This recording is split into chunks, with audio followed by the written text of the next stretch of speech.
सभी भक्तों को श्री शिवाय नमस्तुभ्यम हर हर महादेव ओम नमः शिवाय जय महाकाल शिवाय नमः ओम। तो आज हम आपको बताने वाले हैं 11 अक्टूबर नवरात्रि की अष्टमी तिथि का उपाय। इस अष्टमी तिथि के दिन जो भी माता बहन की कामना है यानी कि मनोकामना है वंश की और संतान की, वो आम की 11 पत्तियों से कीजिए अपनी मनोकामना को पूर्ण। क्या करना होगा और कैसे करना है आपको ये उपाय, पूज्य गुरु जी की कथा से सुनकर हम आपको इस उपाय को समझाने का प्रयास करेंगे। इसके साथ ही आपको विवाह के लिए किया जाने वाला एक उपाय का वर्णन करेंगे।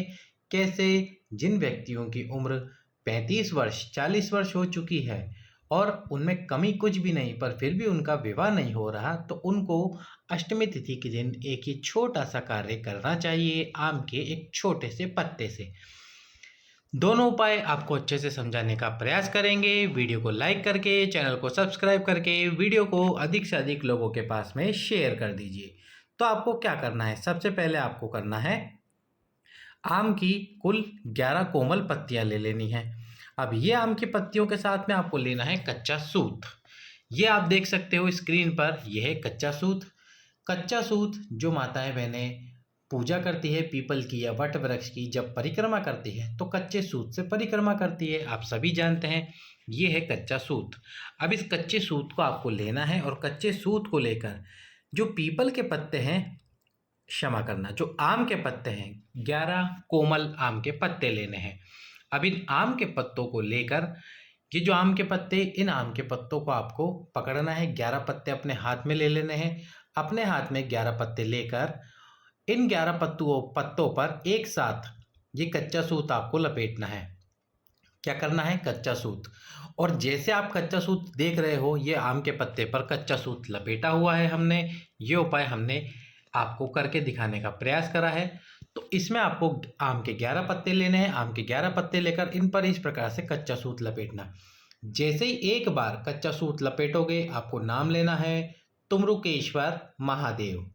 जैसे ही आप दूसरी बार कच्चा सूत लपेटोगे, दूसरी बार नाम लेना है तुमरुकेश्वर महादेव। 11 बार तुमरुकेश्वर महादेव का नाम लेते हुए आपको वो कच्चा सूत आम के इन 11 पत्तों पर लपेट देना है सेंटर पर।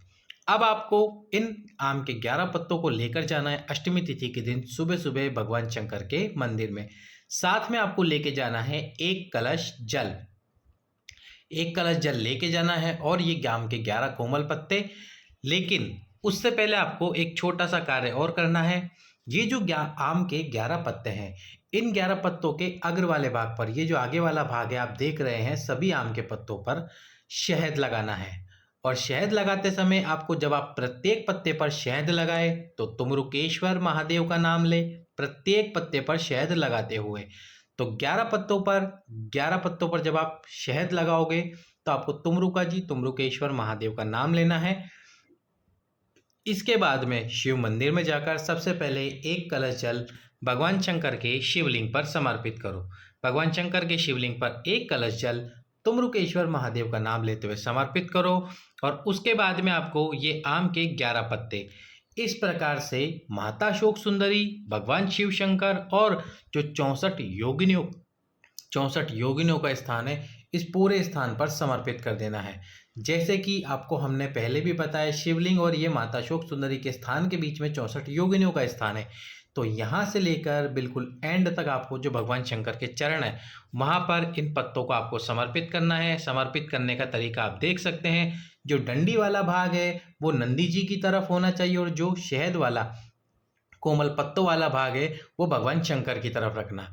जब आप तुमरुकेश्वर महादेव के नाम से ये 11 आम के पत्ते समर्पित कर दे शिवलिंग पे, भगवान शंकर के सम्मुख में जोली पसार कर प्रणाम कीजिए। और इसके बाद में आपको क्या करना है, आपकी अनामिका उंगली, कौन सी उंगली, अनामिका उंगली जिसको हम रिंग फिंगर कहते हैं, उस अनामिका उंगली के बिल्कुल कोर वाले भाग पर, जो बिल्कुल आगे वाला भाग होता है, वहाँ पर आपको शहद लगाना। और शहद कैसे लगाना, ये जो आम के 11 पत्ते आपने समर्पित कर रहे हैं तो यहाँ पर आपको आपकी अनामिका उंगली लगानी है।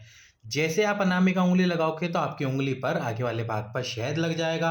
वो शहद की आपको एक बिंदी जो भी माता बहन है उपाय करने गई है अपने मस्तक पर, कहाँ पर? अपने मस्तक पर लगानी है आपको शहद की एक बिंदी, बिल्कुल अपने मस्तक पर। यदि पत्नियों की जगह पुरुष गए हैं तो उनको अपने मस्तक पर एक बिंदी लगानी है। इस प्रकार से अष्टमी तिथि के दिन आपको ये उपाय करना है। भगवान भोलेनाथ आप सभी की गोद अवश्य ही भरें। अगला उपाय बताने से पहले वीडियो को लाइक, चैनल को सब्सक्राइब कर दीजिए और वीडियो को अधिक से अधिक शेयर कर दीजिए। ये उपाय उन व्यक्तियों के लिए या उन लोगों के लिए है जिनका विवाह नहीं हो पा रहा। इस उपाय का वर्णन गुरुजी ने अपनी पिछली कथाओं में किया है। एक बार हम आपको फिर से इस उपाय को समझाने का प्रयास करेंगे। तो उपाय किस प्रकार से? तो आप देख सकते हैं आम का एक बिल्कुल कोमल पत्ता, इसमें आपको अक्षत लेने हैं यानी कि चावल लेने हैं और इन अक्षतों को पीला और लाल कर लेना है, यानी कि हल्दी में अच्छे से पीले कर लेने हैं और कुमकुम के अंदर लाल कर लेने हैं। लाल और पीला करने के बाद में आपको इन अक्षत को लाल पीला इस प्रकार से कटोरी के अंदर रखने के बाद में ये जो आम का पत्ता है, इस आम के पत्ते पर आपको 2 स्वस्तिकों का निर्माण करना है। एक स्वस्तिक बनाना है आपको कुमकुम से और एक स्वस्तिक बनाना है आपको हल्दी से। तो सबसे पहले एक स्वस्तिक आपको बनाना है कुमकुम से, जो आप देख सकते हो इस प्रकार से, और एक स्वस्तिक आपको बनाना है हल्दी से, जो इस प्रकार से यहाँ पर बनेगा। अब आपके पास में 2 तरह के चावल है, एक लाल वाले और एक पीले वाले। तो जो पीले वाले चावल है वो आपको रखने हैं कहाँ पर? ये लाल वाले स्वस्तिक के ऊपर।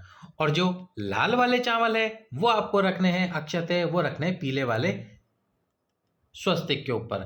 जब आप ये कार्य कर दें, जो भी व्यक्ति जिसका विवाह नहीं हुआ है उसी को इस उपाय को करना है। और उसके बाद में आपको इस कोमल से प्यारे से क्षमा करना, आम के पत्ते को उठाकर जो नीम का वृक्ष होता है उस नीम के वृक्ष में नीचे रख देना है, यानी कि नीम के वृक्ष के नीचे रख देना है।